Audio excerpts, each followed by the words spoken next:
제가 지난 3회차 때 해설하면서 수능이 어렵게 만드는 유형들이 몇 개 존재한다고 했고 그것들만 오늘 일부러 불러와서 여러분들 한번 괴롭혀 봤는데요. 아마 어려웠을 거고요. 이게 만약에 고민이 풀만하고 해석도 다 되고 난 막 그렇게 어렵지 않았다라고 하시면 내년에 아마 1등급은 무조건 나올 거라고 생각해요. 수능 1등급이요. 그래서 그런 수준까지 도달하시기를 바라고요. 자, 그리고 일단 무엇보다 오늘 배우는 것들이 다음 주부터는 내신 대비의 인사이트를 키우는 데 있어서 좀 좋은 뭐랄까 교도보가 될 거라고 생각이 들어서 오늘 일부러 컨텐츠 이렇게 딱 4문제 갖고 왔고요. 4문제 아마 하면 끝날 것 같긴 한데 만약에 했는데도 시간이 좀 남으면 제가 추가적으로 문제 하나 더 갖고 와줄게요. 알겠죠? 시간이 어땠어? 어려웠어? 잘 모르겠어요. 잘 모르겠어? 그렇다는 거는 딱 가운데라는 거네? 해석은 어땠어? 해석은 다 됐는데 문제를 못 풀겠다? 오케이. 그럼 현영이는요? 어땠어요? 어려웠어요? 겸손하시네요. 자, 어쨌든 어려웠죠? 당연히 어렵죠. 자, 지금 사실 혜림이가 말한 걸 제가 의도한 거야. 해석이 되는데 뭔 말하는지 모르겠구나. 해석이 된다는 게 결국 한글로 변환했다는 거지. 근데 변환을 해놓고 뭔 말인지 몰랐다는 건가? 아, 내용까지 이해되는데 답을 못 모르겠다. 자, 그러면요 두 가지거든요. 여러분들한테 두 가지 미션을 주려고 한 거여서 오늘 4회차 한글로 변환을 한다.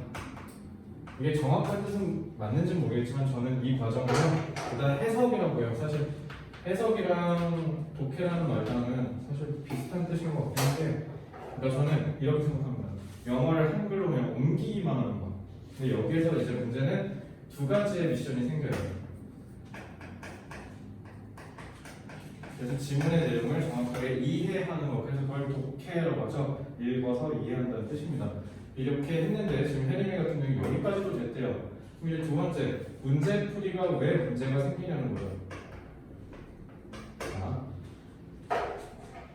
제가 정규교재 설계할 때 프랑크와 프렌치 1 얘네가 찢어져 있는 이유가 딱 하나예요. 기본적으로 얘는요 말귀를 알아먹는 연습하는 거예요. 그러니까 독해를 하나하나씩 열심히 하는 거죠. 문장을 정확하게 해석하는 연습과 문장을 정확하게 해석하고 다음 문장을 정확하게 해석하고 해서 서로의 연결관계를 이어가는 것. 그래서 핵심의 단일의 메시지를 찾아낼 줄 아는 힘을 기르는 거예요. 그래서 혜림이가 지금 한 거는 여기까지 됐다는 거죠. 근데 이제 브랜치 1은요 문제풀이를 배우는 데예요. 브랜치 1, 2, 3는 문제풀이를 배우는 거예요.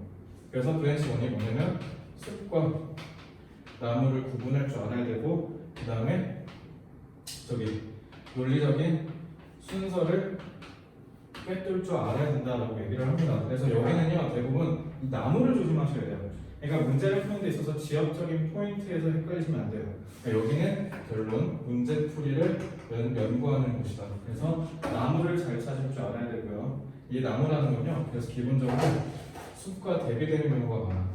그냥 이런 거죠. 기본적으로 이 제목이 갖고 있는 중심 내용이 여기 있었다 쳐. 여기는 긍정적이야.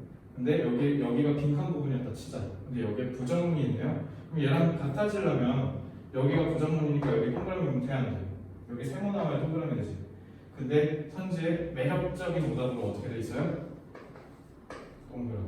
비슷하게 써놓을걸? 얘들 다 4번 하죠. 부정어가 있는데 이거 공부할 거겠다.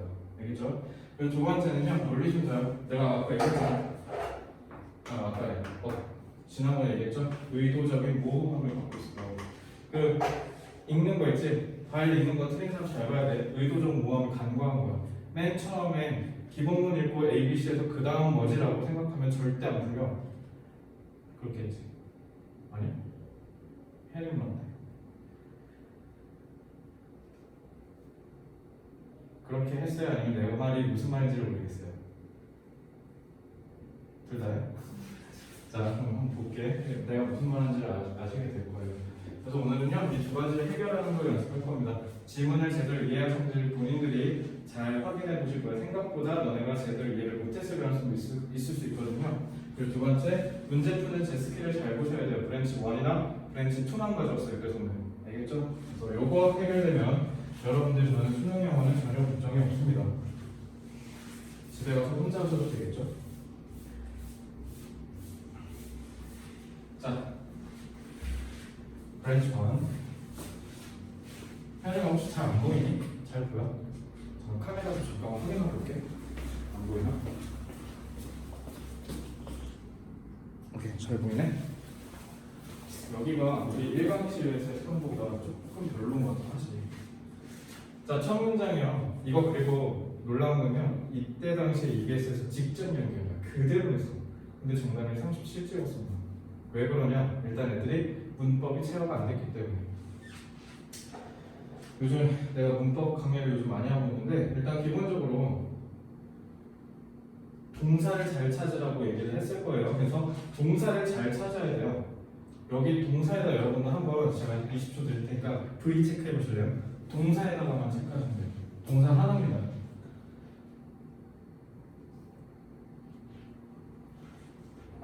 여기 빈칸 부분까지 as 앞에서 찾으시면 돼요. as는 접속사니까 동사가 두 개거든요.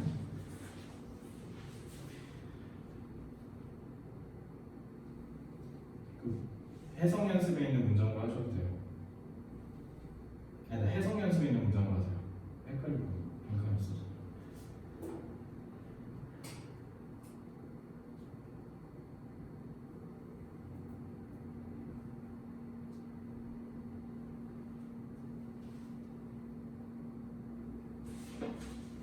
했어? 해서 줘요.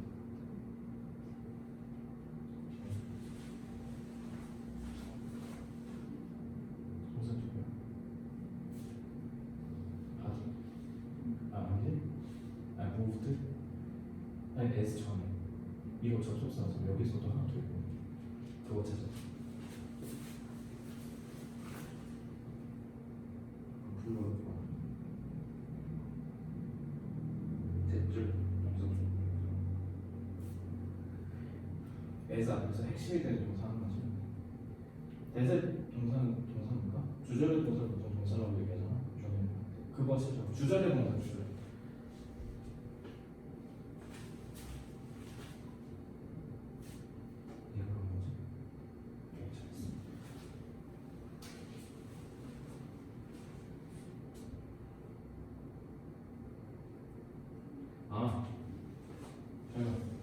대절의 동사. 여기서 찾아. 대 이해하지. 소통 예시잖아 지금. 그러니까 married를 동사로 볼 줄 아셔야 돼요. 그거 못해가지고 이거 싹 다 틀린 문제였던 거거든요. 다행히 여러분들은 그게 아니니까 다행히 아마 안 낚이셨을 거고요. 한번 볼게요. Research with human runners. 인간 주자, 달리는 사람들로 한 연구래요. 뛰는 사람들로 한 연구는요, challenge, 맞섰답니다. 뭐를? conventional wisdom, 전통적인 지혜를요. 재현이는 이거 보고 뭐 떠오르는 거 없어요, 혹시? 의미론적으로? 참고 말씀드리면 제가 파란색 붓을 쓰면 문법이고요, 빨간색 쓰면 의미와 관련된 거요. 해석과 뭐 없어요, 혹시? 너 저거 읽었을 때 뭔 별 생각 없었어? 그냥 스무스하게 넘어갔어?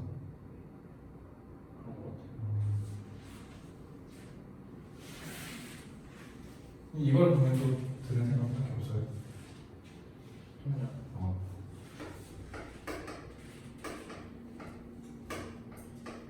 그렇게 해서 통념 뒤집기라고 보통 많이 해요. 그러면은 challenge, wisdom 뒤에 그러니까 conventional wisdom과 반대되는 게 이 지금 핵심이라는 거예요. 자, 그리고 뭐를 알아냈냐면요. 이제 새로운 세상이 열려요. The ground reaction, 지면 반발력이라고 하시면 돼요. 지면과의 반응, 그러니까 반발력이라고 하시면 되는데 at the foot and the shock transmitted up 이렇게 돼 있잖아. 봐봐. ground reaction forces 여기에 절에 주어다해서 CS라고 할게요. at the foot 발에서의 지면 반발력. 발 이렇게 딱 했을 때 지면과의 반발력이라는 뜻이에요. 그리고 shock이래요. 그러면은 이렇게 되는 거죠. 주어가 두 개인 거죠. 절에서 그리고 충격이요. 근데 transmit이네. transmitted up. 자,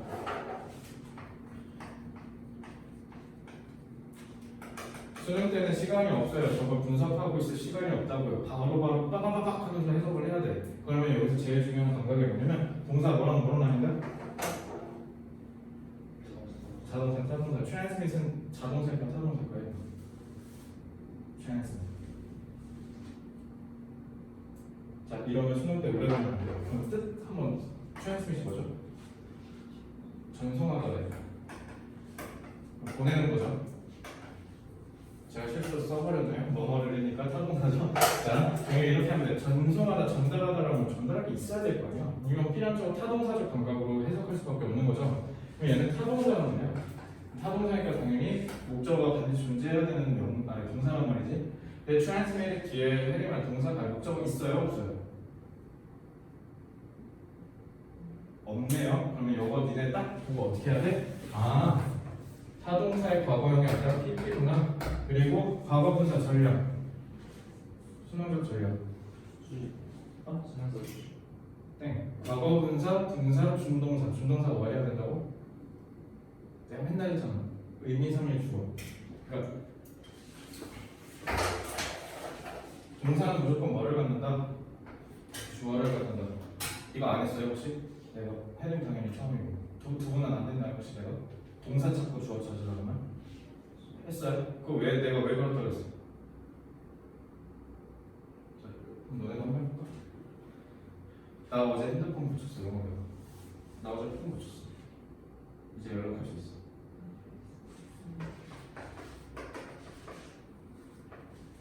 여기까지만 할게요. 자, 재현이도 이렇게 했죠? 저 끄덕이는 의미가 뭔지 알 것 같다. 아씨, 뭐야, 나 저렇게 생각했는데 내가 이렇게 나온다는 거 100% 아니라는 건데. 현영 그지? 현영 뭐야?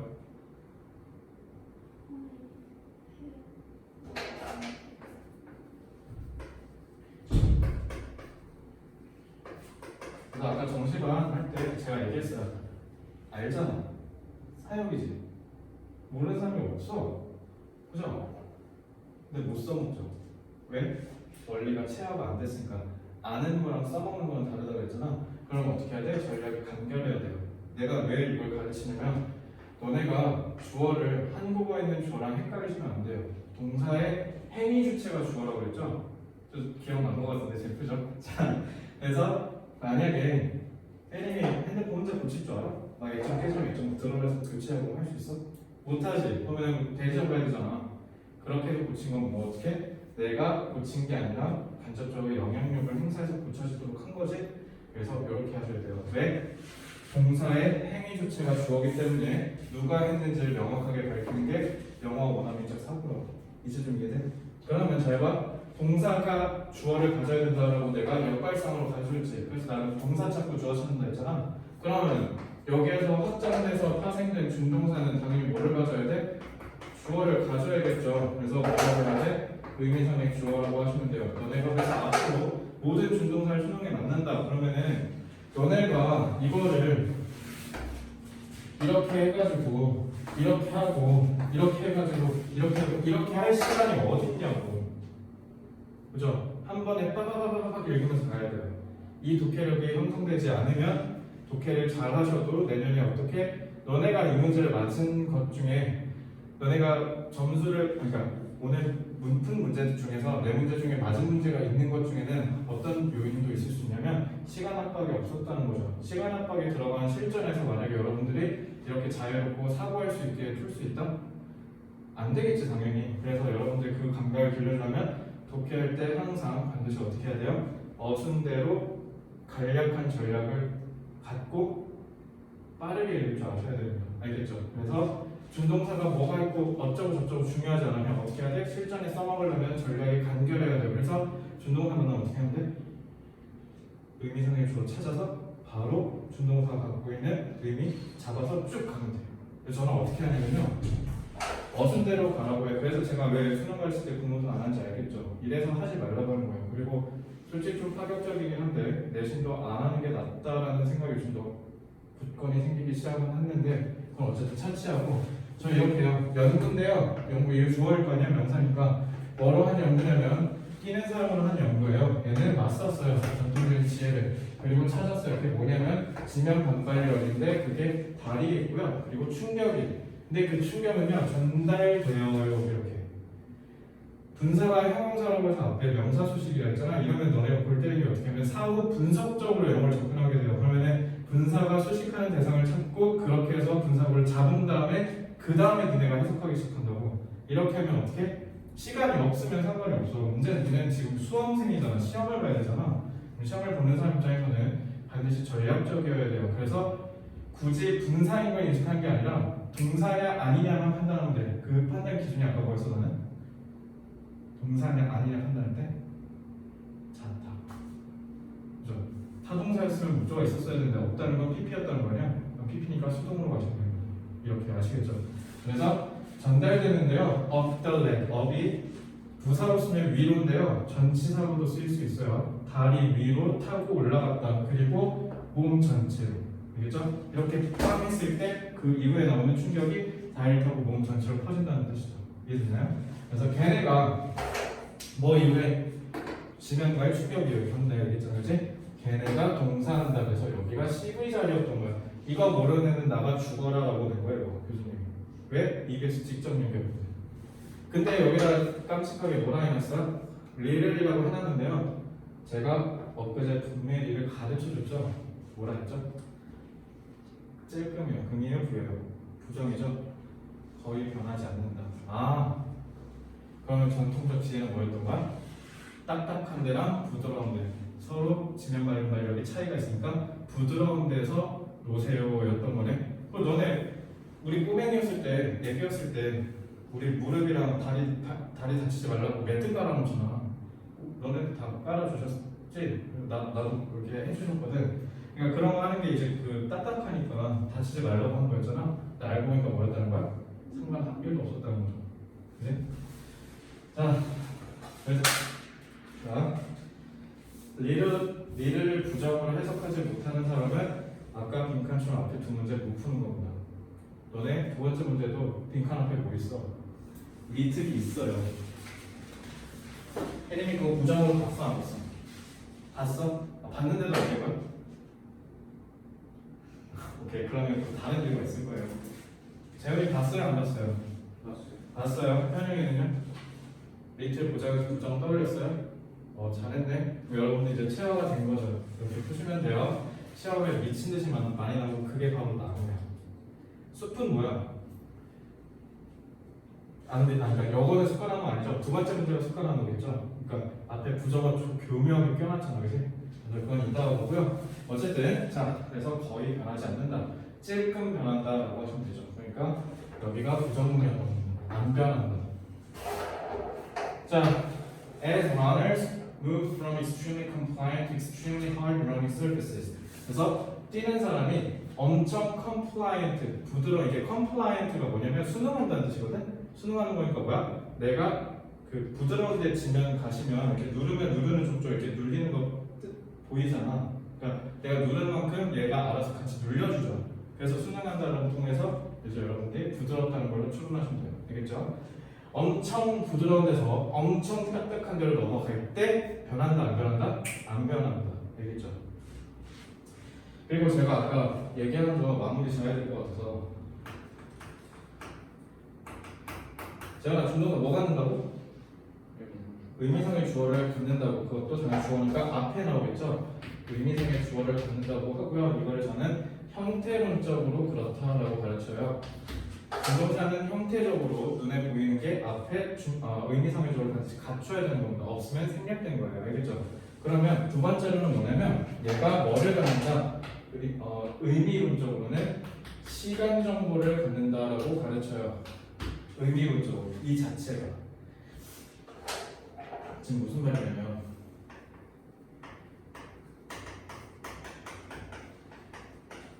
주어정사, 명사정사랑 동명사 갖다 배웠지? 이렇게 안 배웠어? 갖다 배웠죠? 현영이도 갖다 배웠어? 갖다 배웠어?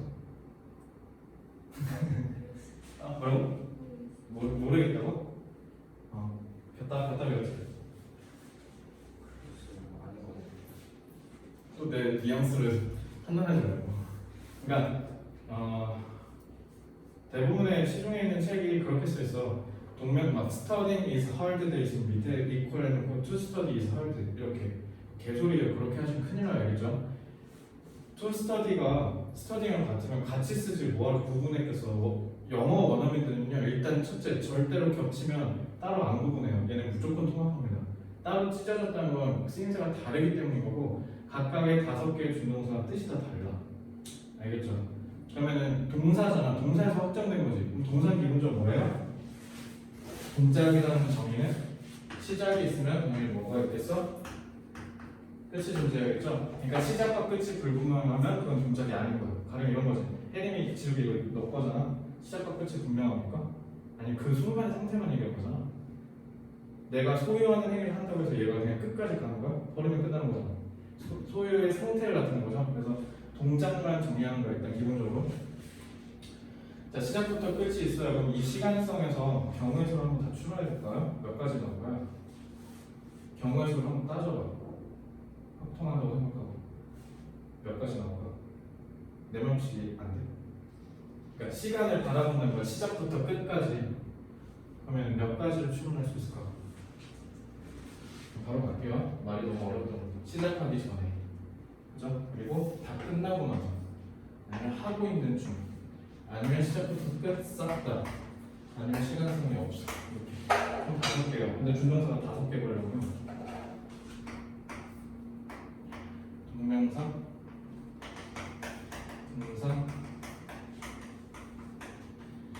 부정사, 현재 분사, 과거 분사, 투부정사, 원형분사 이렇게 되죠? 저 5개가 시간성이 다 다르기 때문에 갖고 있는 시간 정보가 달라요. 그래서 내가 지금 이 얘기를 왜 하냐면 준동사 만나면 또 뭐 얘가 분산이 뭐니 이거 하지 말고 그냥 바로 어떻게 하면 돼? 그 준동사가 갖고 있는 시간 정보에 맞춰서 그냥 주어 동사 첨가하시면 돼요.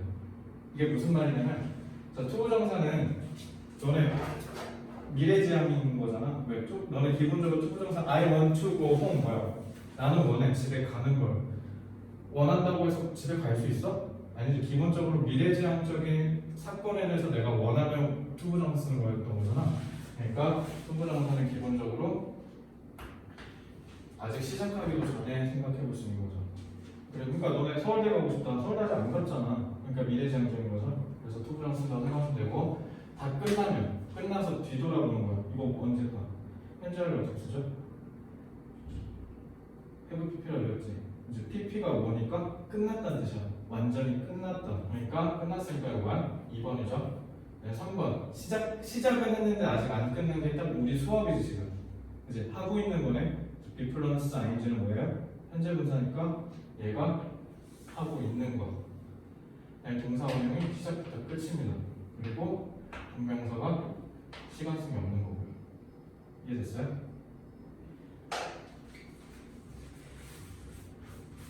그럼 아까 내가 사역동사 가르쳐줬잖아. 내 시제 인트로가 뭐냐면 그거 니네들 했었잖아. What do you do? 뭐 이거랑 What are you doing? 나머지는 했으니까 혜림형 물어볼게요. 이거 무슨 뜻이에요?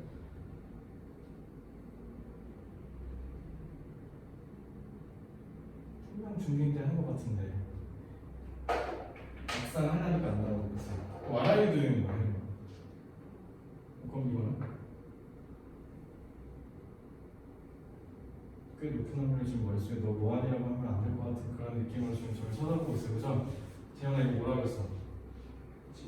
직업이 뭐니래? 중딩 안 했어 이거? 이거 너네 회화 표현을 배우면 돼. 자, 마트에도 할 때 이거 조동사니까 여기 지금 동사 원형 나온 거예요. 현재 분사 나왔네요. 영어에서 너가 현재 시제, 과거 시제, 미래 시제라고 했을 거야? 없어요. 영어는 시제가. 시간 누가 나타내? 시제가 아니라 준동사가 나타내는 거야. 너무 힘들어? 뭐 여태까지 배운 걸 부정한 거니까. 그러니까 이런 거지. 그냥 가정법은 왜 이름이 가정법 과거야? 말이 안 되잖아. 가정법 과거인데 지금이잖아. 그잖아. 그죠? 왜 가정법 과거 쓴다고 했어?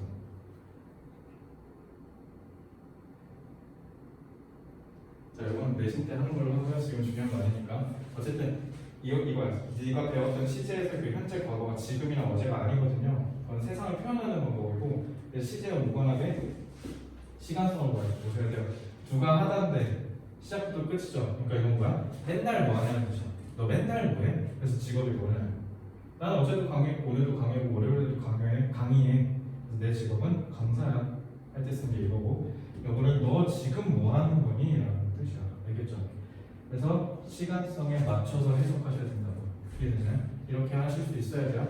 그러니까 이해돼요 이거? 요게 맞춰서 하시면요 모든 영어 문제 다 쉬워집니다. 그러면 어떻게 할 수 있어요? 공부를 하지 않아도 다 이해가 되는 거죠. 자, 그래서 요거 얘기를 하려고 한 거고, 요거는 나중에 내신할 때 필요하면 또 얘기해 줄게요. 어쨌든 이렇게 가시면 되고, 결과적으로 researchers gradually began to believe that 연구자들이 뭐를 믿기 시작했냐면 runners are subconsciously able to adjust, 무의식적으로 뭐 할 수 있다? 조정할 수 있다. leg stiffness, 다리의 뻣뻣함을, 강직도를요. prior to, 뭐 이전에 foot strike, 다리로 이렇게 쭉 하는 거, 때리는 걸로 그들의 인식에 기반해서 of the hardness or stiffness of the surface, 표면의 딱딱함이나 경직도에 따라서. 근데 그 표면 위에 그들이 뛰고 있어요. 이렇게 하시면 돼요. 그러면은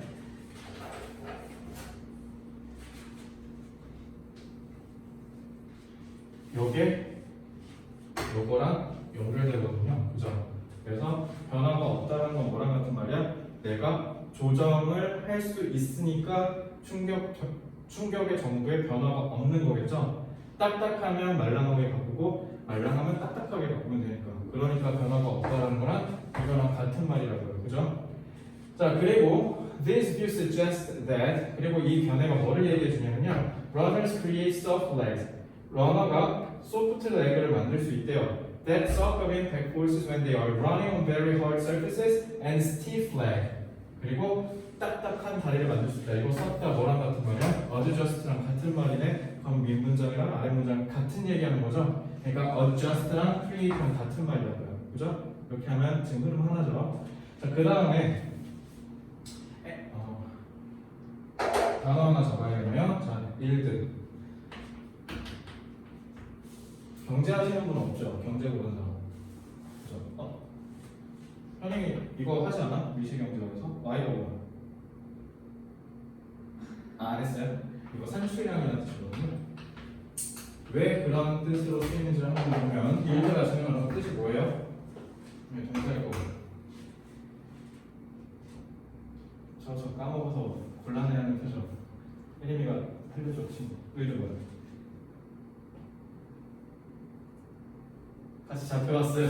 자, 이 현영이 두 명 구해줘.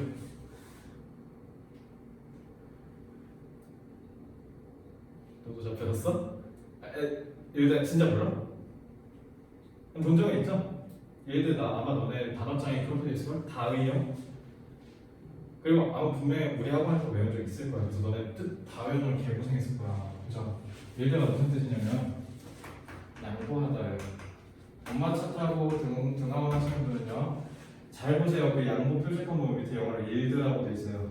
알겠죠? yield는 양보하답니다. 근데 방금도 봤잖아. 이 y가 이 y거든.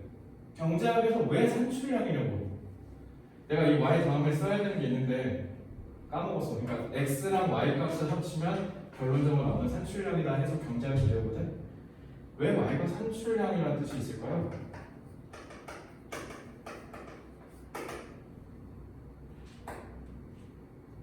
왜 그럴까요? 자, yield는요 어떤 뜻이냐면, 너네 그 칼국수 면 볶는 기계 생각하면 돼. 그 칼국수 그 밀가루 있잖아. 이렇게 쓱 통과시키면 쭉 하면서 면발이 쭉 뽑히지. 이게 yield예요. 어떤 기준점을 주고 하나의 인풋을 넣어서 아웃풋이 쭉 하고 밀리면서 이렇게 누르면서 아웃풋이 나오는 거 있지. 그럼 이게 싹 다 yield예요.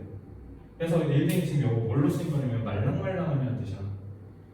아까 가르쳐주던 컴플라이언트랑 yield가 그래서 왜 굴복하다, 양보하다는 뜻이냐면요, 예를 들어 혜림이가 나한테 가하는 힘에 의해서 내가 이렇게 눌린다는 뜻이야. 그래서 너 하고 싶은 대로 해, 그래, 이렇게 하니까 양보하다는 뜻이야. 그래서 굴복하다는 뜻이죠. 그래서 이게 왜 말랑말랑하냐면 아까도 얘기했죠. 표면이 부드러우면 어떻게 하니까 눌리면 내가 누르는 만큼 얘가 눌려주잖아, 그지? 그래서 일딩 형용사 쓰면 말랑하다라는 뜻이에요. 말랑말랑.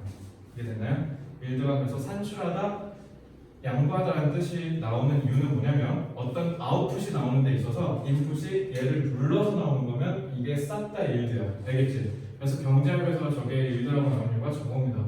왜냐면 경제학에서 기본적으로 궁금해하는 건 뭡니까? 인과관계죠. 예를 들어 최저임금을 올리면 실업률이 어떻게 될까 이런 거. 그죠? 이걸 산출형이라는 거야. 얘가 눌렀으니까. 이해됐어요? 됐어? 오케이. 이렇게 보시면 돼요. 어차피 문과생들, 이과생들 마찬가지겠죠? 경제를 교양 수준으로 배울 수도 있어요. 학부생 가면 이거 꼭 기억하세요. 단어 잡아주려고 여기서 잡았고요. 결과적으로 impact forces passing through the legs are strikingly similar. 그래서 impact forces 충격량이라고 해야 되나? 어쨌든 충격에 의한 힘, 그 힘이 다리를 타고 쭉 올라온다. 그러니까 이것도 봐봐. 어떻게 하면 된다고? 이거 현재 분사잖아. 그죠? 그러니까 이것도 분사라고 해서 이렇게 해서 이렇게 가면 이거는 이렇게 하는 거 수능에 1도 의미 없다고. 그냥 어떻게 하면 돼요? impact forces, 충격량. 근데 이 충격량은 passing through, 통과해요. 그러니까 타고 올라와요. 다리를 통해서 이렇게 하고, 근데 얘네가 놀랍게도 똑같아요. 자, 다 근거 여기 있죠? 여기가 이 지문의 마스터 키입니다. 핵심은 답의 근거가 되는 게 얘 때문이에요. 그래서 타고 이렇게 가셔야 돼요. Very little이죠. little이 뭐랑 같은 말이야?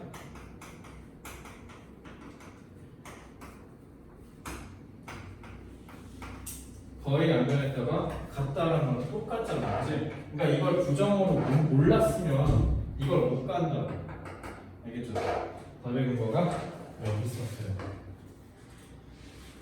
다양한 표면, 달리는 표면에 다 놀랍게도 비슷했다. 그리고 contrary to popular belief.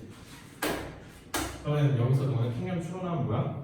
지면에 따라서 다리에 충격이 올라오는 게 다를 것이다잖아. 근데 이거 되게 당연하잖아. 뭔가 딱딱한 데서 점프하면 왠지 뭔가 다리 아플 것 같잖아. 그냥 우리 암암리에 그렇게 생각하기 쉽잖아, 그지? 근데 그게 잘못됐다는 거야. 그러니까 마음 편하게 딱딱한 데서 점프하셔도 된다라는 얘기죠. 쉽게 얘기하면. 알겠죠?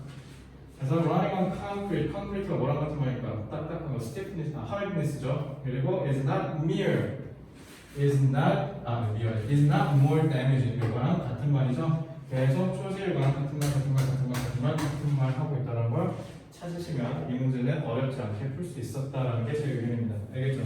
이렇게 다 판단하셨을 거라고 믿고요. 그래서 이건 답 1번이라고 하면서 다음 문제로 넘어가겠습니다. 이해됐나요? 설명이 너무 어려웠어? 아까 준동사 너무 어려웠니 혹시? 아니야? 이해할만 했어? 이게 왜냐면 그 문법 수업할 때 제가 하는 이렇게 흐름이 있는데 스토리라인만 이렇게 쓱 따서지금 설명한 거라 여러분 좀 힘들 수 있었는데 이해됐다고 하면 넘어가겠습니다.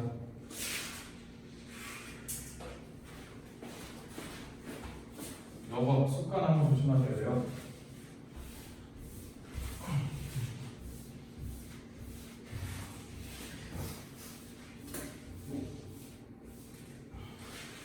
자, 한번 볼게요. 이 문제는 너네가 문제 풀면서 얻지 못한 인사이트가 있다면 그걸 꼭 배우세요. 아시겠죠? 들릴 때 이런 생각도 좀 해보실 줄 알아야 돼요.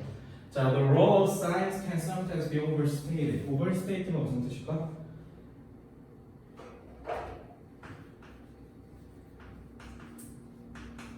재현아, overstate 뭘까?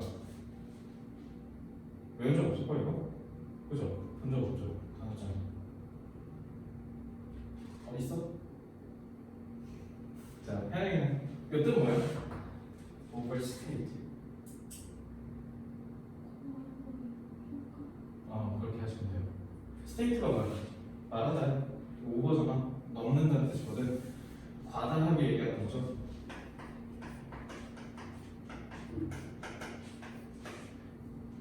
여기서 가치 판단도 할 줄 아셔야 돼요. 과학의 역할이 때때로 과장될 수 있다는 건 긍정적일까요? 부정적일까요? 뉘앙스가 부정적이죠. 이렇게 하셔야 돼요. 했어 안 했어? 했어요? 그럼 잘하시네요. 자, 요거까지는 여러분들이 할 줄 아는 거고요. 자, 과학의 역할은 때때로 가정됩니다. 부정적인 거예요. With its advocates, 그것의 지지자들이 slipping into scientism. 과학주의라는 뜻이겠죠? 과학주의로 빠진대요. 미끄러서 들어간대요. 빠진다는 거네. 그럼 slip into에 딱 봐도 긍이야 부야? 부정. 같이 일어난다는 뜻으로 with를 썼는데 얘가 부정이면 당연히 얘도 부정이겠죠. 그럼 scientism은 긍이야 부야? 부야. 알겠죠? scientism에 대해서 애초에 부정적으로 묘사하고 있는 거고. Scientism is the view that the scientific description of reality is the only truth there is. 존재하는 유일의 진실이에요. only 긍부 부 이렇게 빨리 판단하시면 돼요. 아, 과학이 유일하게 존재하는 진실이다라고 생각한 게 틀렸다는 거예요. 알겠죠? 자, 그다음에 with the advance of science, 과학이 발전함에 따라 there has been a tendency to slip into scientism. 그래서 scientism으로 빠지려는 경향이 있어왔고, 그리고 assume that 뭐라고 가정하냐면 any factual claim can be authenticated. authenticate가 진실되다고 입증하다는 뜻이에요. authenticate가 진정성이라는 뜻이니까. 그러니까 입증될 수 있다는 거야. 사실적 주장이. 오직 뭐일 때만 the term scientific, 과학적이라는 용어가 거기에 정확하게 맞아 딱 떨어질 때만. 그러면은 여기에 only if도 당연히 부정인 거라고. 그죠? 과학주의는 안 좋은 거야 라고 지금 무려 어디까지 얘기한 거야? 여기까지 얘기하는 거야. 알겠지?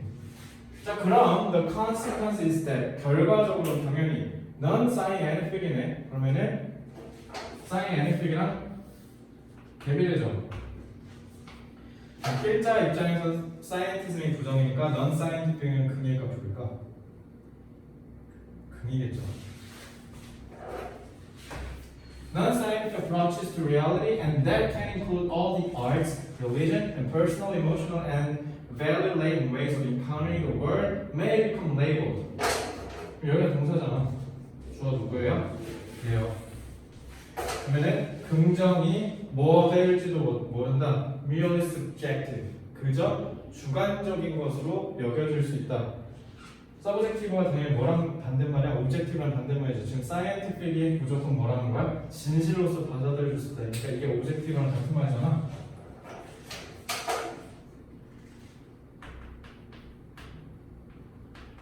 오브젝티브랑 같은 말인데 얘가 반대죠. 과학만이 오브젝티브고 넌 사이언티픽은 그러면 오브젝티브가 아니니까 서브젝티브를 한 거죠. 그지? 그래놓고 therefore of later이라고 해놨잖아. 여기 세 문제. 그죠? 그러면 어떻게 표현해야 될까? 이걸 맞게 하려면 이게 내 주관, 이게 내 의견이야. 아까 여기서 틀린 거 아니야? 그지? 그러니까 이게 습관함을 고르지 못했다는 거야. 정확하게 내용은 이해하겠는데 그래서 과학주의가 잘못됐다는 것까지 같다는 거 아니야? 그리고 non-scientific methods가 다 묵과된다는 것까지 같다는 거지. 근데 문제를 못 풀었대요. 왜? 숲과 나무를 구분하지 못했기 때문에. 자, 그러면 여기 잘 봐. 기본적으로 여기에서 주어는요 non-scientific이야. 그럼 필자 입장에서 동그라미죠. 그럼 동그라미로 표현해줘야 되잖아. 근데 여기 지금 앞에 뭐라 돼 있어? 따라서 뭐가 없다? 빈칸이 없다라고 써놨잖아. 그지?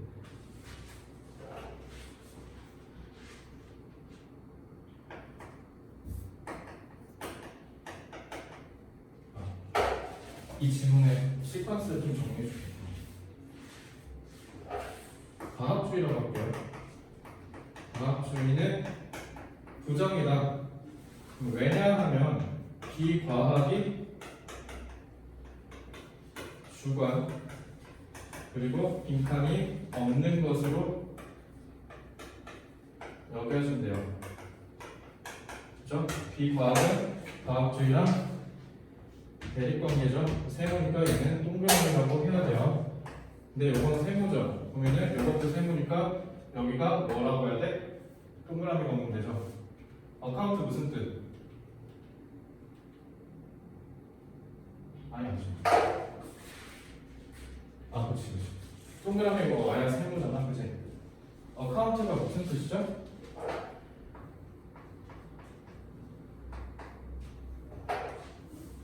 오늘 이렇게 머리만 보면 재현이만 자꾸 보이지? 어카운트 무슨 뜻이야?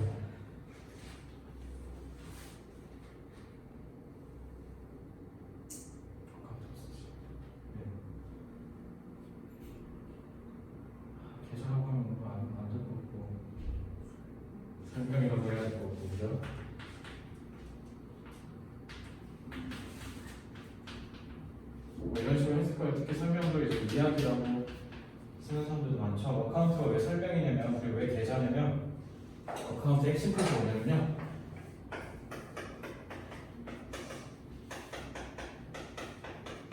눈으로 내가 확인할 수 있는 설명이에요.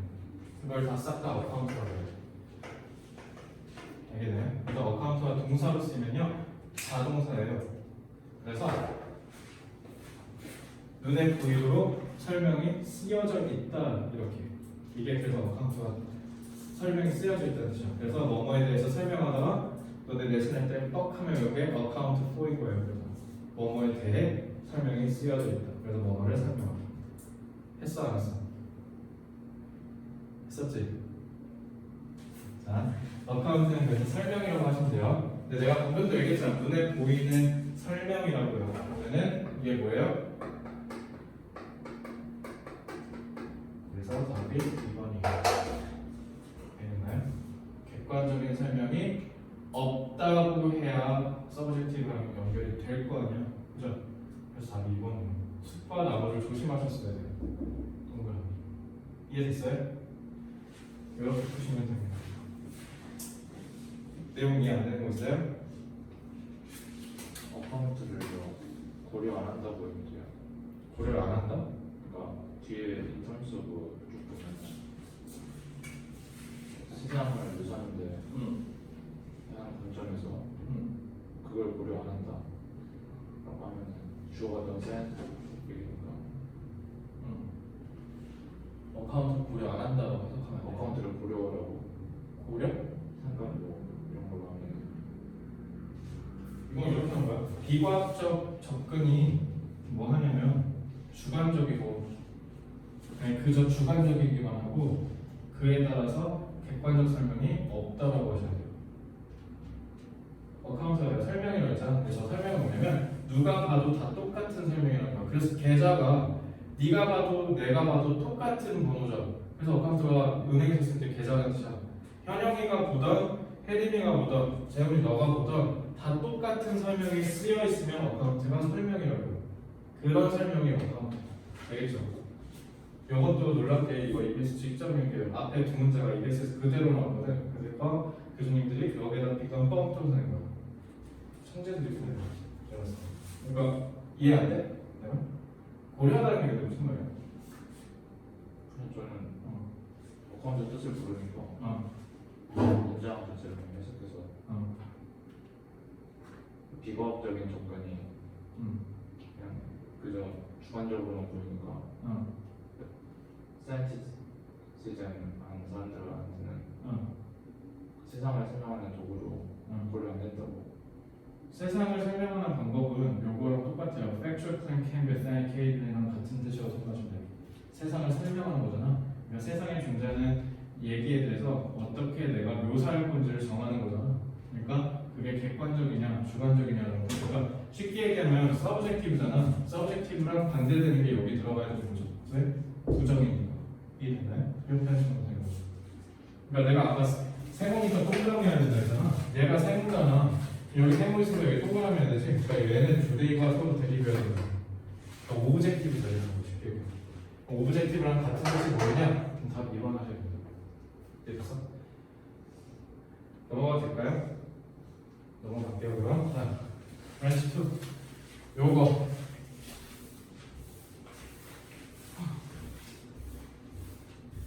나 지난번에 의도적 모험하는 거 보여줬지? 아니 의도적 모험 앵커링 하는 거 보여줬죠? 앵커가 뭐라고 했어요? 기본적으로 이거 아마 다른 인터넷 강사는 어떻게 하시는지 모르겠나. 나 비슷할 거야. 그러니까 뭐냐면 경우의 수가 6가지잖아. 지금 여기서 나올 수 있는 게. 그래서 너네가 제일 먼저 해줘야 되는 게 뭐냐면 이 지문이 기본적인 형방이 어떻게 가는지 먼저 잡고 푸셔야 돼요. 근데 그걸 못하게 하는 문제야. 왜? 요게 그 유명한 의도적 모함이라고 제가 얘기하는 그겁니다. 저거 연습해보시라고 갖고 왔고요. 자, 잘 보세요. The fruit ripening process brings about. bring about은 야기시키다죠. 과일이 익는 과정은요, 뭐를 수반하냐면 the softening of cell wall, 세포벽을 부드럽게 하고, 그다음에 sweetening, 달게 하고, the production of chemicals, 화학물질을 막 만들어내요. 근데 그 화학물질이 뭐냐면 give color and flavor, 색깔과 맛을 주는 거죠. 그럼 과일 익기 전에 그리고 익은 후에 색깔이 달라지잖아. 당도도 달라지고. Now the process is induced by the production of a plant hormone. 그래서 식물의 호르몬 중에 하나인 에틸렌에 의해서 이러한 과정이 생겨납니다라고 하면 되죠. 에틸렌에 대한 내용을 좀 얘기한 거죠. 자, 그리고 B를 먼저 볼게. In some countries, 일부 국가들에선 they라고 했네. 그럼 너네 they 이거 물적분 좀 잡았어야 돼요. 일부 국가들의 그에서 그들을 그리고 나서 스프레이 하고 뿌려준다는 거야. 얘들아, they가 받아주는 거 있어 앞에? PK가 케미컬즈거든. 케미컬즈가 하고 뿌려준다고? With ethylene 심지어? 에틸렌도 케미컬인데. Before sale to the consumer, 소비자들에게 팔리기 전에. B는 뭔가 아닌 것 같지 않아? B는 일단 기본적으로 D라는 물적 포인트를 잡고 있는데 기본문에 D가 연결된 게 없죠. 그러니까 B를 먼저 보는 사람은 자살행위죠. B는 일단 판을 깔기도 전에 먼저 보면 안 될 것 같아요. 그럼 A로 시작하거나 C로 시작하는 게 가장 적절해 보이지. 그럼 너네 딱 여기까지 읽고 어떻게 하면 돼? B 버리면 돼. 그리고 C로 가봐. 알겠지? 그래서 C로 가서 기본문에 연결되는지 보시면 돼요. C를 봤는데 갑자기 난데없이 프로그램이래요. 재배하는 사람이랑 소매업자들한테 문제가 생겼어. 그게 뭐냐면 라이트닝이 하고 나서 뒤따라서 때때로 뭐가 나온다? 얘가 상당히 빨리 deterioration 무슨 뜻? 악화라는 뜻이에요. deteriorate가 쇠퇴하다, 타락시키다, 약해지다는 뜻이거든요. 그러니까 썩는다는 뜻이죠. 그리고 decay, 여기 decay 나오네. 품질이 떨어지고 썩는다. 니네 귤 생각하면 되죠? 귤 오랫동안 박스에 있으면 막 썩잖아. And the product becomes worthless. 자, problem이 뭐예요? 가치관, 상품적 가치를 상실한다라는 게 문제인 거죠. 자, tomatoes and other fruits are therefore, 그래서 토마토 아니면 다른 과일들은 따라서 usually picked, 대개 수확이 되고 transported, 수송이 된다. When they are unripe. 이게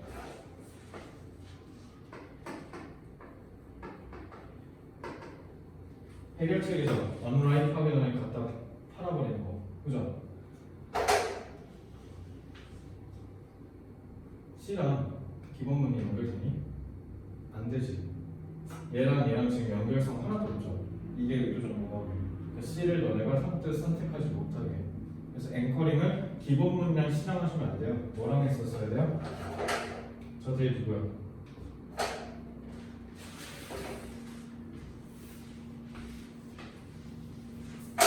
그래서 일부 국가들에서는요, 쟤네들 토마토랑 다른 과일들이 스프레이 뿌려준대요. 에틸렌으로. 왜 에틸렌 뿌려? 에틸렌이 있어야 뭐하니까? 이거 컬러랑 플레이버를 줄 거 아니야. 달게 해줘야 될 거 아니야. 그러면 안 익은 상태에서 팔았으니까 어떻게 해야 돼요? 소매업자는 에틸렌 뿌려서 빨리 얘가 익도록 해야겠지. 그래서 to induce ripening. However, 근데 the fruit picked before it is ripe. 익기 전에 수확된 과일은 has less flavor than fruit picked ripe from the plant. 맛이 없대요. 문제점이 또 발생했네. 문제점 2점. 얘들아, 그럼 봤을 때 요게 요거랑 화학적으로 연결되죠? 그지? 그러면은 C 다음에 B 나오는 건 이건 무조건이죠. 그죠? CB가 아니고 싹 다 틀락이지. 그지? 이렇게 먼저 하시면 돼요. 그리고 나서 이제 biotechnologists therefore saw an opportunity in delaying the ripening and softening process in fruit. 그럼 뒤에는 잘 봐. 뭐 나오면 돼? 이거 나오면 되죠. 이게 해결책 2죠. 익으면 썩는데 그래서 어떻게? 안 익을 때 팔았대. 안 익을 때 또 팔면 어떻게? 맛이 없대. 그래서 어떻게 한 거야? 속도를 지연시켰다는 거죠. 익는 속도를.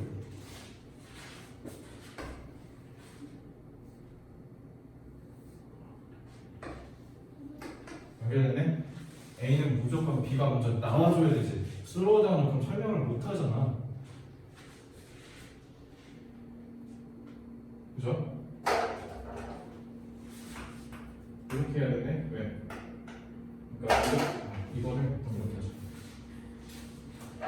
답이 CBA인 이유는요. 기본문 다음에 C가 나오는 게 의도적으로 끊겨 있거든요. 이렇게 판단하시면 안 된다고요. 요거를 앵커링 하셔야 되고 요거를 앵커링 하셔야 돼요. 그래서 저는 일단 이 지문을 푸는 데 있어서 이 답을 푸는 데 있어서 CBA로 하려면 얘를 토마토랑 아더 프루츠랑 연결할 줄 아는 힘이 일단 제일 중요하다고 보고요. 그렇게 하고 나서 얘가 얘랑 화학적으로 연결되는구나 라는 걸 두 번째로 이해하는 게 제일 중요하다고 생각해요. 그래서 이거 이렇게 푸셨어야 돼요. 이렇게 푸셨나요?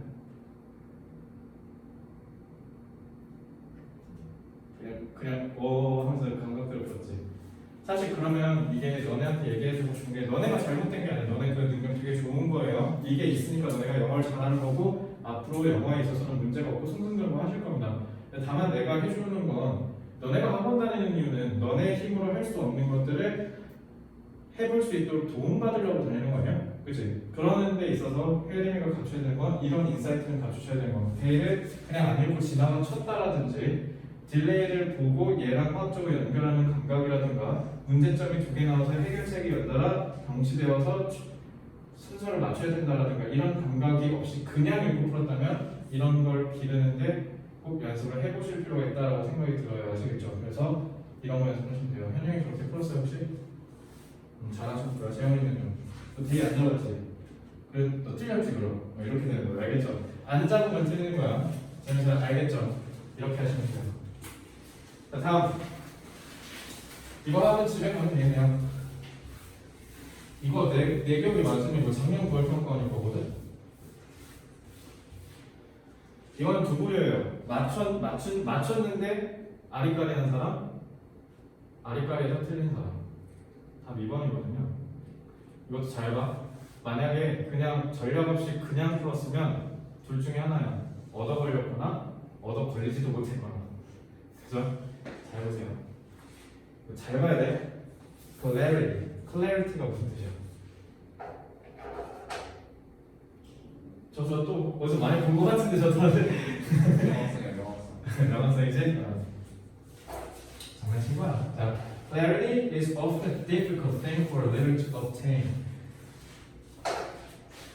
이것도 소부정사죠? 소부정사는 제가 뭐 하면 돼? 그렇죠. 여기 있죠. 이건 뭔가 clarity가 키워드인 것 같아요. 자, 명료성은요. 내가 difficult의 부정이죠. 명료성은 리더가 획득하기 어렵대요. Concerns of the present tense seems larger. 지금의 걱정이 더 커 보이거든요. 잠재적으로 나중에 더 커질 수 있는 위험보다. 그러니까 그 말은 뭐야? 나중에 미래에 닥칠 위험보다 지금의 위험이 더 커 보이니까 그럼 당연히 어떻게? 명확성 찾을 수 있다는 거 없다는 거야. 없다는 너네 잘 봐봐. 지금 여기 greater라고 그랬잖아. 지금보다 더 큰 위험인 거거든요. 더 큰 걱정이고. 그러면 명확성을 갖추면 지금의 위험보다 미래의 위험이 더 중요한 거지. 근데 이걸 할 수 있다는 거 없다는 거야. 없다는 거잖아. 왜? 지금 걸 더 크게 본다는 거니까. larger가 부정적으로 인식이 되셨어야 돼요. 그래서 그리고 여기가 in. 그래서 어렵구나 라고 이해하셔야 됩니다. 그래서 앞문장과 뒷문장에 같은 말 한다라고 이해를 하셔야 돼요. 자, 그리고 이제 동그라미 1번이니까 읽어볼게요. 컴파운드가 무슨 뜻이죠? 컴파운드? 혼합물 뭐 이런 식으로 외웠었죠? 혼합하다. compounding the difficulty 분사구문이죠. 어려움을 가중시킨다는 거니까 설상가상으로 해석하시면 되겠네요. 그러면 어려움을 가중한다는 거잖아. 그럼 가중이니까 앞에 어려움이 있었다 없었다?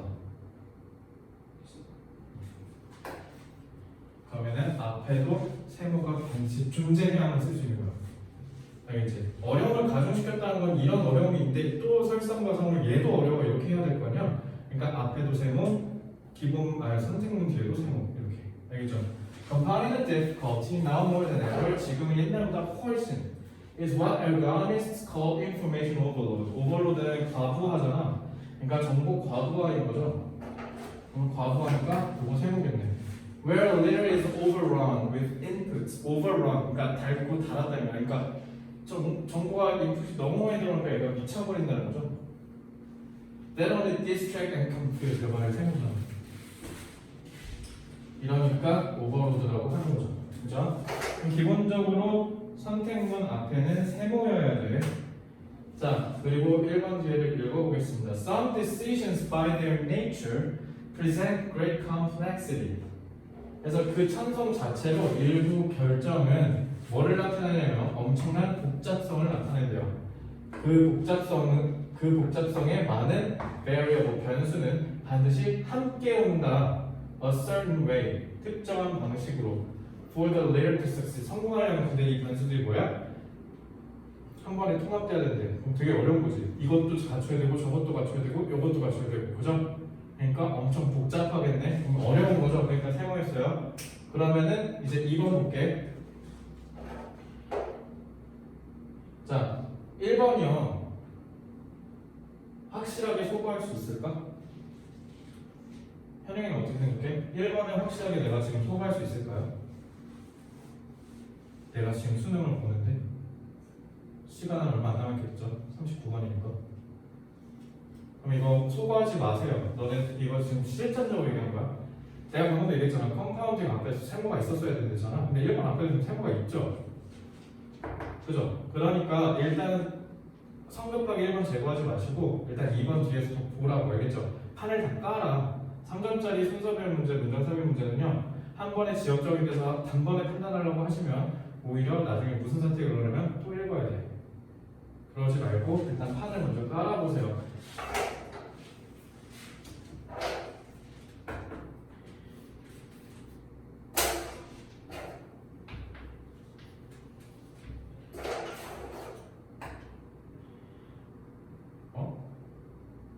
그래서 뭐 하려고 그러지? 어터너트가 무슨 뜻이야? 됐죠. 그러면 뒤에는 대체니까. 대체는 기본적으로 뭐예요? 반대겠죠.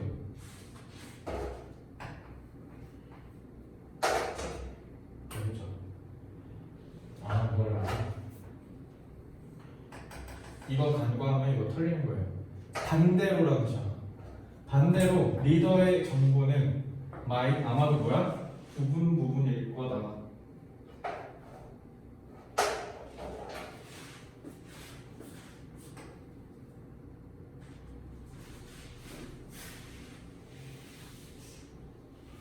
근데 그게 뭐 한다? My causer to fill in the gaps with assumptions. 그래서 파편을 다 찢어져 있으니까 어떻게? 일부는 그 파편으로 찢어져 있으면 팩트로 메꾸는 게 아니라 그러지 않을까 추정으로 메꿔야 된대. 알겠죠? 추정으로 메꿔야 된대요. 그래서 일부는 어떻게? 그게 팩트가 어떤지 알지 못한 채. 그러니까 assumption이라고 한 거예요. 이게 사실 이거 다 2번 못하는 사람 특징이 뭔지 알아? 답 2번이거든요. 3번 이하 보는 사람들이요. 왜 그런지 아세요? 2번 줘요. 함께 온다는 거 하나고 파편이니까 찢어졌다고 생각해가지고 이게 반대구나. 자, 어터너티브가 반대라는 건 알았는데 저 반대를 저렇게 잡으면 이제 망하는 거야. 혹시 이렇게 한 사람? 그러면 함정입니다. 혜린 그렇게 했니 혹시? 그건 아니에요. 자, 근데 이거는 극소수고요. 이거는 왜냐면 이걸 알고 있는데 이거를 뒤집었다면 어느 정도 영어 실력이 좀 꽤 된다는 거거든요. 그래서 여러분들 혹시 그러지 않을까 싶었는데 이게 아니라면 지금 이제 그럼 답이 왜 2번인지 한번 보자. 반대라고 했죠. 리더의 정보라고 얘기했어요. 리더는 기본적으로 어때? 리더는 정보의 홍수 속에 사는데 반대로 리더의 정보는 어때요? 정보가 홍수인 게 아니라 오히려 파편으로 찢어졌다는 거죠. 그죠? 얘는 차고 넘친다는데 얘는 없어서 메꾸고 있대잖아. 없어서.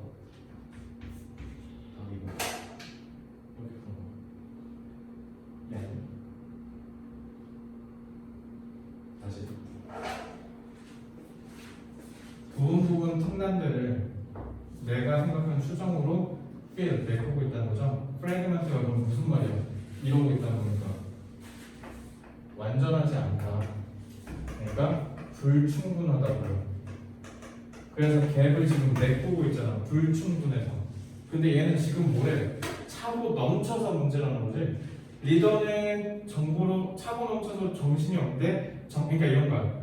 리더가 정보는 많아. 근데 그 정보 자체가 부실하다는 거야. 다시 리더한테 들어오는 정보는 겁나 많아요. 핸드폰으로도 오고. 사실 우리 원장님도 그러시겠죠. 지금 400명 가까이 되는 학원에 원장이신 거 어때? 모든 원생들에 대해서 다 꿰뚫고 있어야 되고 모든 강사들에 대해서 꿰뚫고 있어야 되고 우리 강사 지금 10명이 넘는데 그죠? 그러니까 정보가 막 들어오시겠지. 그 정보들이 다 어때? 단편적이라는 거지.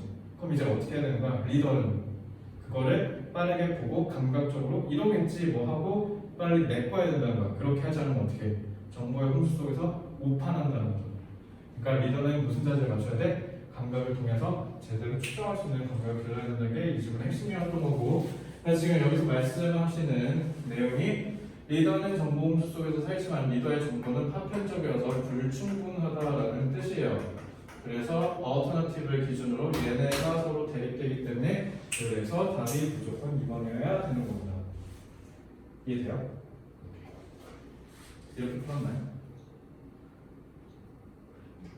그런 것 같아요. 그러면은 판단 근거를 명료화하셔야 돼요. 그래야 압도적인 1등급을 맞을 수 있어요. 알겠죠? 너네 내년에 만약에 수정식 병행해야 되는 순간이 온다. 그래서 정시도 잘해야 된다.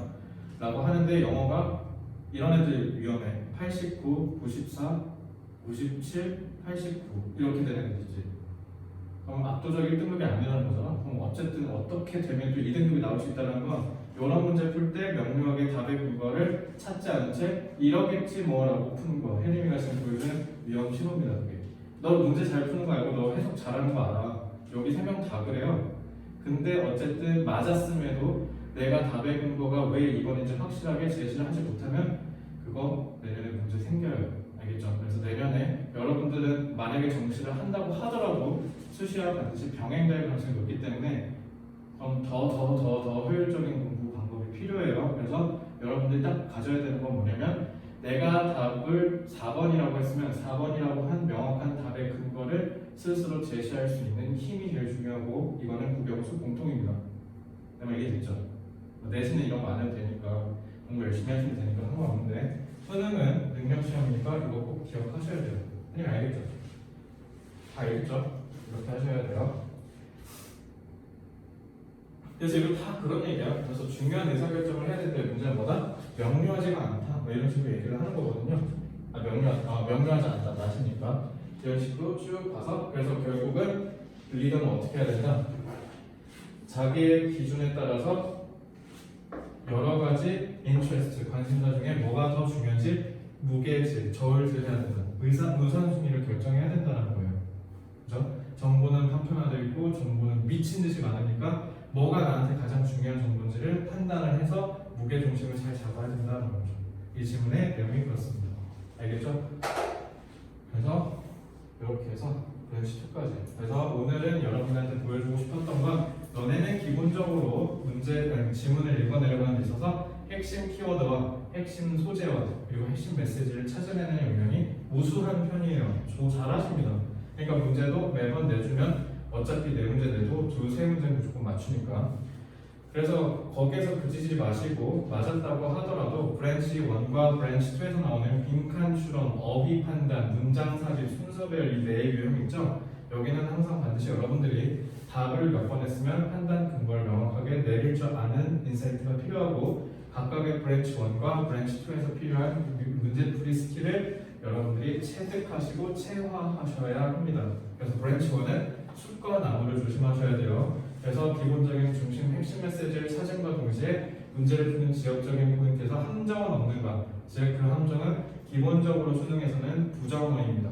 알겠죠? 그래서 부정 표현 없는 부정문 조심하셔야 돼요. 그리고 두 번째 브랜치 2에서는 논리적 순서를 꿰뚫는 법이라 함은 기본적으로 판을 깔아서 경우의 수로 여러분들이 죽여나가시는 게 핵심이고 거기에서는 의도적 모함이 있다면 그걸 제거하셔야 되고 논리적 포인트와 화학적 포인트를 유기적으로 잘 대합하셔서 논리적으로 객관적으로 답이 이거일 수밖에 없다라는 포인트를 잘 찾아낼 줄 알아야 한다가 오늘의 핵심이고 특강의 마지막입니다. 끝.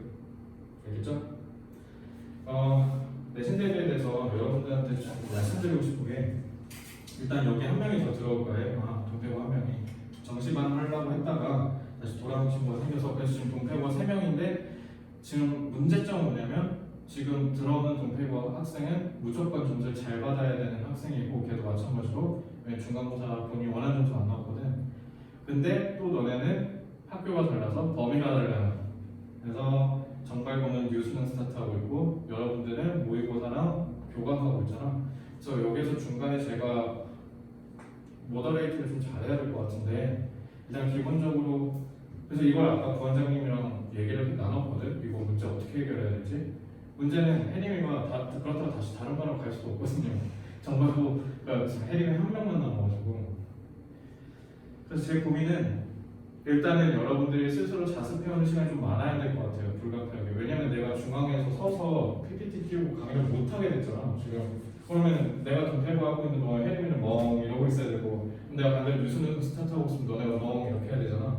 그래서 이거는 일단은 내가 지금 수업이 끝난 대로 원장님이랑 더 나은 방책이 있는지 또 확인해보고 그리고 너네 학습 결손 안 생기게 어떻게 해야 되는지 좀 수업 연구를 좀 할 예정이에요. 하고 지금 집에 갈 거니까 당연히 나는 절대로 너네가 학습 결손이 생기지 않게 할 거야. 그건 절대 걱정 안 해도 되는데 다만 수업 방식이 좀 불가피하게 바뀌어야 될 것 같아서 그래서 중앙 직관적인 수업은 아마 당분간 못 할 것 같고요. 그래서 여러분들한테 쪽집게를 하나씩 찝어주는 수밖에 없어요. 좀 뭔가 이런 느낌이야. 과외 스타일.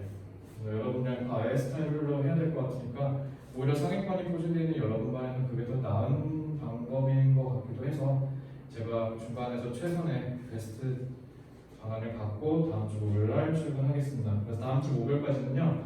여러분들 숙제가 뭐냐면 혜림이나 아까 뉴스룸 스타트 1번부터 8번 단어 다 외워보시고 어떻게 할래? 1번부터 8번 그냥 싹 다 해올래? 그건 너무 많지. 너 타과목도 있지. 타과목 시험 보면 어떻게 돼요? 국어 뭐해? 엄매? 엄매 하나해? 국어 엄매 하나고 그럼 수학은 수투하고 있지. 너네도 적분이지. 엄매 어디 하고 있는데? 어? 이제 중세 그거 인풋 더럽게 많이 들어가는 거 그러네. 그건 다 했었고 국어 규정 어문 규정 했어요? 아니면 이제 좀 있으면 해? 그러면은 그거 들어가면 이제 헬 오브 헬일 거고 국어 1등급 방황했어 이거는? 아니야? 그럼 열심히 해야겠네. 수학도 그렇고 사회 뭐예요? 다음 뭐예요? 학교에서 뭐라든지 다 하고 있어? 영어 조금밖에 못하겠네. 너네 중간고사 똑같이 지금 너네 엄매 어디야? 너네? 저희 그때 변동한다지 않았나 나한테?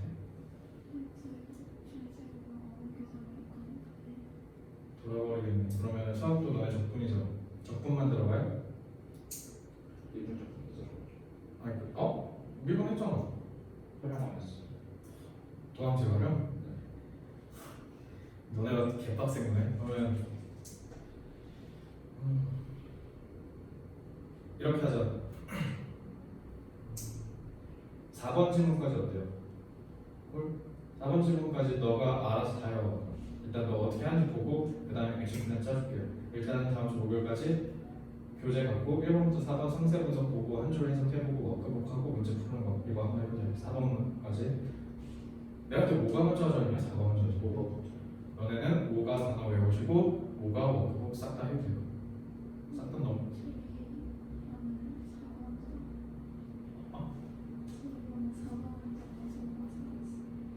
아 5가 수업 아니고 여기는 5가 수업 건가 그럼? 결론적이면? 그냥 4번부터 해. 4번부터 하자. 자 그럼 두 분은요 4과 단어 외우시고 워크북 다 해보면 너무 빡세요.